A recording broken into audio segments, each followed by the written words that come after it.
আমার দল আমার ব্যাপারে সিদ্ধান্ত যা নিবে সেটা আমি মাথা পেতে মেনে নিব। স্লোগান দিচ্ছে, খুব বিশ্রী স্লোগান, ফজলুকে হত্যা করো, ফজলুর রহমানকে গ্রেপ্তার করো। তোমাদের জন্য একটা স্বাধীন দেশ সৃষ্টি করার জন্য আমি যুদ্ধ করেছিলাম। তোমাদের কাছ থেকে কি আমি অপমৃত্যুটা আমার কাম্য? কিন্তু মুক্তিযুদ্ধের ব্যাপারে আমি কোনো কম্প্রোমাইজ বা আমি কোনো আপোষ করব না। কথা বলি, তারা আমার নামে মামলা করবে, আমি জেলখানায় দেব। কথাটা খুব ক্লিয়ার। ইউটিউবে অনেক কিছু করা যায়, কথাটা বুঝেন। আমার সমস্ত বক্তব্যটা আপনারা দিতে বলেন। আমার বিরুদ্ধে ঢাকা বিশ্ববিদ্যালয়ে কিছু সন্তান স্লোগান দিয়েছে। তারা আমার উপরে বিক্ষুব্ধ হয়ে অনেকগুলো কাজ করেছে। আমি তাদেরকে দোয়া করি, তাদেরকে আল্লাহ বাঁচিয়ে রাখুক এবং তাদেরকে আল্লাহ আরও উন্নত করুক। তাদের প্রতি আমার ব্যক্তিগত হিংসা থাকার কোনো প্রশ্ন ওঠে না, কারণ আমার এই যে সন্তান বাম দিকে দাঁড়িয়ে আছে, সে আমার সবচেয়ে ছোট সন্তান। তার নাম অভিক রহমান, সে এখন ব্যারিস্টার। আমার স্ত্রী দাঁড়িয়ে আছেন আমার ডান দিকে, ওনার বয়সও কিন্তু 65 বছর যদিও, এবং উনিও সিনিয়র লয়ার। গতকালকে আমি হঠাৎ করে বিকাল 5টায় আমি জানতে পারলাম আমার নামে আমার দলের পক্ষ থেকে একটা শোকজ নোটিশ হয়েছে।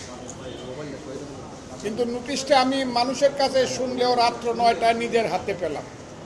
সেই নোটিশ পেয়ে আমি যা জানতে পারলাম, আমার দল আমার কিছু কথার ব্যাপারে আমার কাছে জানতে চেয়েছে, কেন আমি এসব কথা বললাম।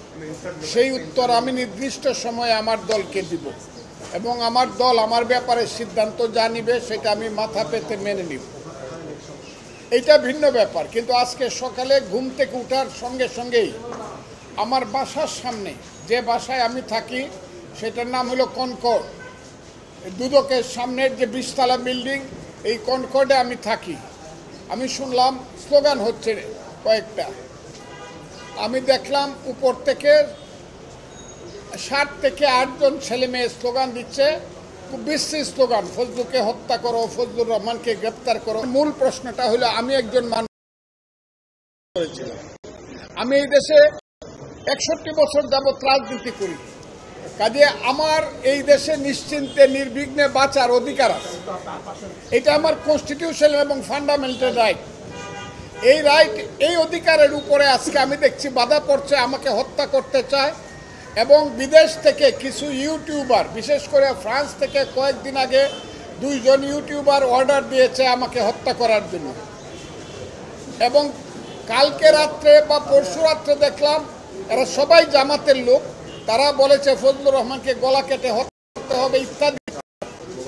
সেইগুলা তারা দূর থেকে বলছে, কিন্তু ছেলেরা একদম আমার বাসা পর্যন্ত গিয়ে যেভাবে স্লোগান দিচ্ছে, এতে করে আমি আশঙ্কা প্রকাশ করছি, শুধু আমার জীবনে আমি মৃত্যু ভয় পাই না, কিন্তু আমি মনে করি অপমৃত্যু তো আমার প্রাপ্য না। এই দেশটার জন্য আমি যুদ্ধ করেছি, কাজে আমার দেশে বাঁচার অধিকার আছে। আপনাদের মাধ্যমে আমি সারা বাংলাদেশের 18 কোটি মানুষের কাছে জিজ্ঞাসা করতে চাই, হে বাংলাদেশের মানুষ, আমি তো আজ থেকে 54 বছর আগে আপনাদের জন্য যুদ্ধ করেছিলাম। আজকে স্লোগান দাও, তোমাদের জন্য একটা স্বাধীন দেশ সৃষ্টি করার জন্য আমি যুদ্ধ করেছিলাম। তোমাদের কাছ থেকে কি আমি অপমৃত্যুটা আমার কাম্য? যদি আমার কোনো কথায় তোমরা মনে করে থাকো আমি দেশের বিরুদ্ধে কথা বলছি বা তোমাদের কর্মকাণ্ডের বিরুদ্ধে কথা বলছি, আমার বিরুদ্ধে মামলা করো, আমাকে গ্রেফতার করো, আমাকে শাস্তি দাও।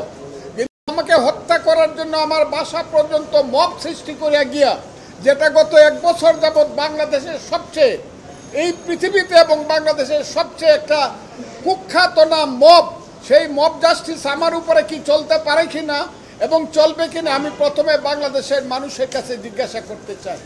হে বাংলাদেশের মানুষ, আপনারা যদি মনে করেন একজন মুক্তিযোদ্ধা হিসাবে নির্বিঘ্নে আমার বেঁচে থাকার অধিকার আছে, তাইলে আপনারা আমার জন্য দোয়া করবেন এবং আপনারা আমার জন্য আমার পক্ষে প্রতিবাদ করবেন যে ফজলুর রহমানকে নির্বিঘ্নে বাঁচতে দাও।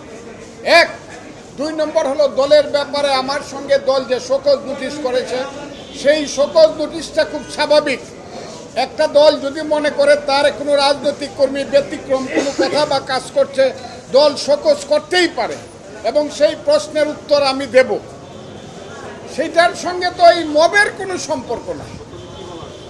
কাজে আমি আপনাদের সব মিলিয়ে আপনাদের মাধ্যমে আমি দেশের মানুষ, আমি আইন শৃঙ্খলা রক্ষাকারী বাহিনী, নিরাপত্তা বাহিনী সবার কাছে আমি আহ্বান করতেছি, আপনারা আমার ফান্ডামেন্টাল রাইট, মৌলিক অধিকার এবং আমার সন্তানদের বেঁচে থাকার অধিকার, আমার স্ত্রীর বেঁচে থাকার অধিকার আপনারা দয়া করে নিশ্চিত করুন।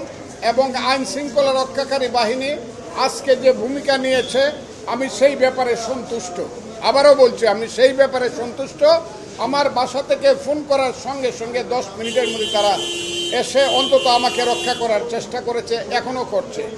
আর এখন 5 ঘন্টা যাবত এখন এই মব আমার সামনে, সেইটা সংখ্যায় যতই হোক, বিশ্রী স্লোগান দিয়ে মব বসে রয়েছে। আমি এই কথা বাসার সামনে বসে রয়েছে, আপনারা এই কথাটাও জেনে রাখুন। আপনাদের মাধ্যমে আমি এই কথাটাই আজকে বলতে আসছি, আমার জীবনের নিরাপত্তা সাংবিধানিকভাবে আমার আছে। আর আমি সবচেয়ে বিশ্বাস করি আমার সৃষ্টিকর্তা আমাকে রক্ষা করবে, কিন্তু সাংবিধানিকভাবে ফির দুনিয়াগতভাবে এই দেশের আইন শৃঙ্খলা রক্ষাকারী বাহিনীর দায়িত্ব আছে আমাকে জীবন রক্ষার নিরাপত্তা দেওয়া। এই কথাটা বলার জন্য আমি আপনাদের সঙ্গে, আমি মুক্তিযুদ্ধের পক্ষের মানুষ এবং জামাত ৭১-এ মুক্তিযুদ্ধের বিপক্ষে ছিল। 5ই আগস্ট ঘটার পরে আমি খুব সুস্পষ্টভাবে বলেছি, জামাত যদি সঠিক পথে চলে, 54 বছর আগের কথা বাদ দিয়ে যদি তারা বাংলাদেশের মানুষের কাছে যদি বলে যে আমাদের পূর্বপুরুষরা যা করে গেছে সেগুলো আমরা সব ভুলে গেছি, আমরা নতুনভাবে আমরা রাজনীতি করব, এমন তারা যদি শরিয়া রাজনীতি করে তাতেও আমার সেলিউট। কিন্তু ভোট পেয়ে তাদেরকে ক্ষমতা দখল করতে হবে, এই কথাটা আমি বারবার। কিন্তু যেদিন আমি দেখলাম জামাত বলেছে যে যারা অস্ত্র হাতে যুদ্ধ করেছিলাম মুক্তিযোদ্ধা, পত্রিকায় লেখা তাদের শিবির বলেছে এবং তারা সমর্থন করেছে, তারা মাপ চাও। এবং যেদিন জামাত বলেছে যে ৭১ সনের মুক্তিযুদ্ধ ছিল ভাইয়ে ভাইয়ে গণ্ডগোল এবং এইটা একটা চক্রান্তকারী দেশ এই গণ্ডগোলটা লাগাইছে, সেই দিন থেকে আমি মুক্তিযোদ্ধা হিসাবে আমার পবিত্র দায়িত্ব মনে করছি জামাতের এই মুক্তিযুদ্ধ বিরোধী কথার বিরুদ্ধে নিজেকে অবস্থানে নেওয়া। এবং সেই অবস্থানে থেকে আমি কথা বলছি, সেই অবস্থানে থেকে কথা বলে জামাত যদি আমার কথার উত্তর দিতে পারে, আমি তাদেরকে বারবার চ্যালেঞ্জ করছি, আসেন। আমি তো আমিরকেও চ্যালেঞ্জ করছি, আসেন আপনারা বসি, আপনারা কোন মুক্তিযুদ্ধের ব্যাপারে কি বলতে চান। আমি এই ব্যাপারে কোনো কম্প্রোমাইজ করব না, মুক্তিযুদ্ধের ব্যাপারে আমি কোনো কম্প্রোমাইজ করব না। আমি যেভাবে বুঝি সেইভাবে কথা বলবো। যদি কোনো অন্যায় কথা বলি তারা আমার নামে মামলা করবে, আমি জেলখানায় দেবো, কথাটা খুব ক্লিয়ার। কিন্তু মুক্তিযুদ্ধের ব্যাপারে আমি কোনো কম্প্রোমাইজ বা আমি কোনো আপোষ করব না। যদি কেউ প্রমাণ দিতে পারেন তারা কালো শক্তি, তাইলে আমি যদি তারা আমার সামনে আসে আমি বলবো yes I do agree with you এবং I pray to you, please pardon me, আমাকে মাফ করুন। আমি এটা বলে এই উত্তর আপনি আমার সামনে পাবেন না।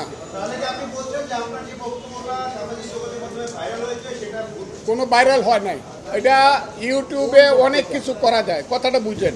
আমার সমস্ত বক্তব্যটা আপনারা দিতে বলেন, সমস্ত বক্তব্যটা আপনারা দিতে বলেন। ওই 2 লাইন দিয়া, ওই নিষেধা হেডিং দিয়া ফজলুর রহমান বলেছে ইউনুসকে দেশ থেকে, এইগুলা তো হইতেছে এই দেশে। এই বক্তব্যটা আমার টোটাল বক্তব্য কোথায় কখন দিয়েছি বলেন। যদি আমি অন্যায় করে থাকি, দেশের বিরুদ্ধে বা দলের বিরুদ্ধে বক্তৃতা করে থাকি, আপনারা আমাকে, এটা আমি দলকে উত্তর দেব, এখন দিব না। এখন আমি দলের উত্তর, আমার বক্তব্যটা সামনে না আপনারা বাজান। যদি আমার কোনো ভুল হয়ে থাকে, কেউ হয়ে থাকে, আমাকে বুঝাইতে পারে দেখেন আপনি ভুল কইছেন, তাহলে আমি সঙ্গে সঙ্গে হাত জোর করে মাফ, এটা আমার ধন্যবাদ। আমার কিন্তু পুরা বক্তব্যটা বাজাইতে হবে আমি কি কইছি, পুরা। ওই একটা ইউটিউবের একটা লাইন বাজায় হবে না। নতুন বাংলাদেশ গড়তে এলো জুলফিকার স্টিল। জুলফিকার স্টিল, ইস্পাত দৃঢ় অঙ্গীকার।